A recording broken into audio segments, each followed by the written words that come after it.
Hello mga stories, welcome back sa ating content. So, okay, basta tayo sa article nito. Galing to sa gadgetpilipinas.net. So, talaga na to sa di ko alam kung ito talaga, pero may plano itong DICT na to.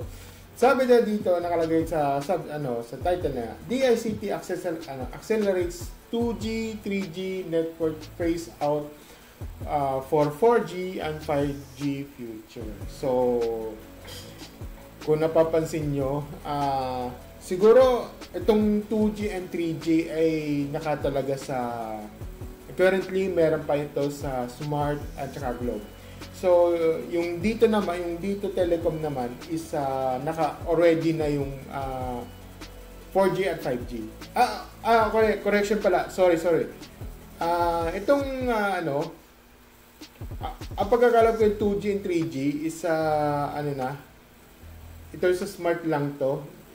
Ang pagkakalam ko na Smart lang or meron kasing na pinipace out na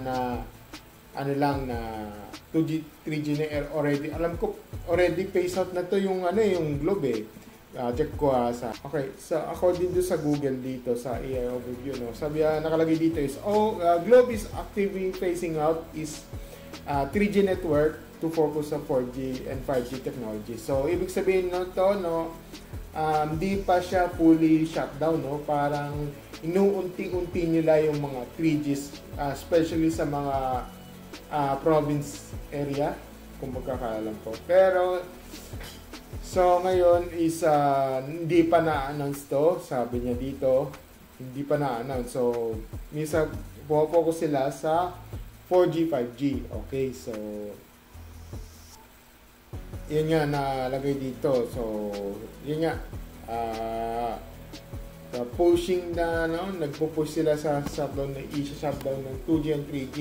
Mostly talaga na Smart and Globe lang ang meron pang 2G and 3G sa ibang lugar, especially sa mga provinces or mga ibang kalibang lugar sa Metro Manila. Okay, so yun.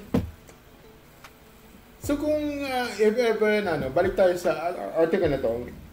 So sabi dito, the Department of Information and Communications Technology or DICT is actively phasing out 2G and 3G network mobile networks nationwide, aiming to relocate valuable spectrum to accelerate the adoption of faster 4G and 5G technologies. So ito sabi niya na ito DICT Information Secretary Henry Aguila emphasized that only the estimated 50% of Filipino mobile subscribers rely on 2G and 3G, making the retirement of logical next step of digital advancement. So this initiative aligns with global trends, and most countries already transitioned from this older, less efficient network. So okay, so ilalagay ko na lang dito sa description yung sources nito. So ano ba dito, thoughts mo dito? So siguro naman may mga alam ko mostly in the provinces like mga Southern Tagalog or mga Northern Tagalog, mayroon talagang may mga 15% pa na may gumagamit pa. Okay, so mostly karamihan may gumagamit, may mga keypads pa yan aminin natin sa hindi. Sabi na dito sa na 15% pa yung ang gumagamit ng 2G and 3G. Ito, sabi niya, estimated 15% pa. So yung 50% yan, karamihan dito sa mga 15% to is gumagamit ng keypads. For example, yung mga Cherry Mobile, yung mga Nokia pa nung sinauna pa na ginagamit pa na 2G. May mga talaga na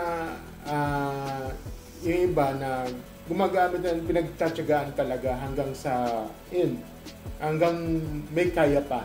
So hindi natin masisisi yun, okay?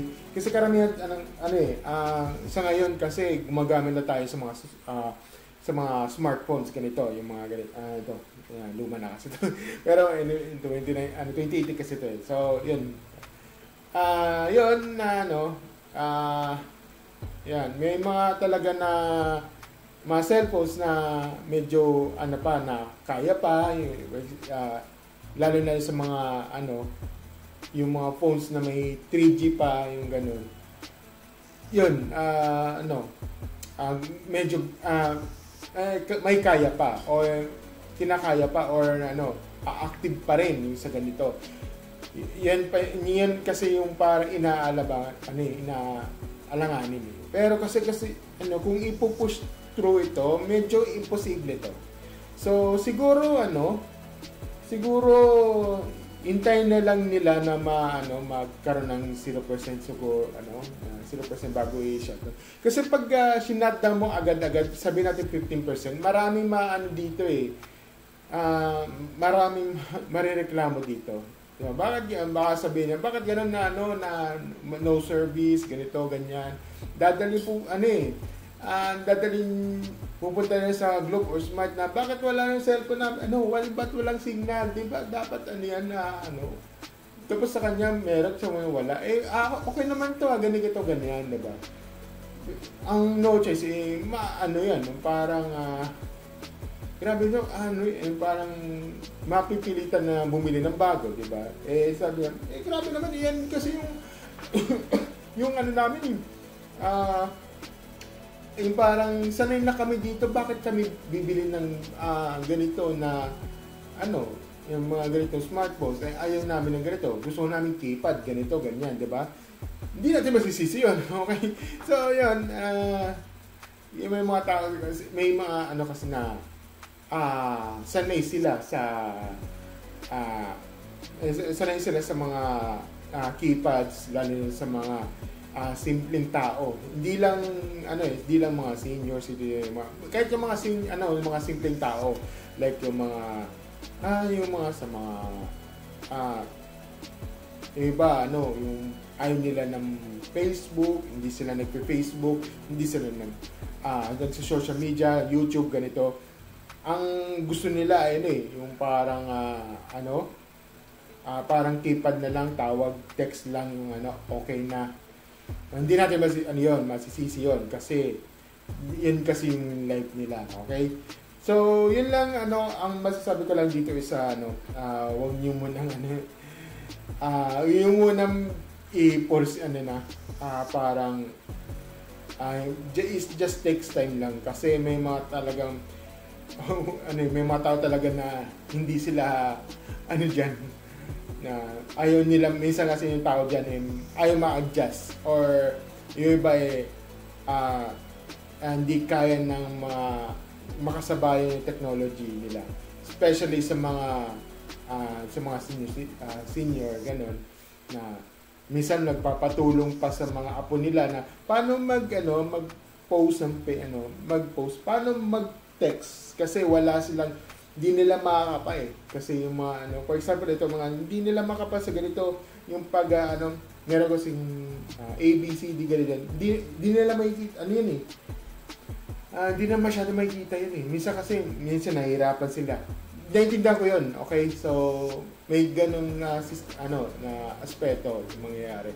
So sana ang masasabi ko lang dito, wag na kayong may 15% pa. Okay, so na muna,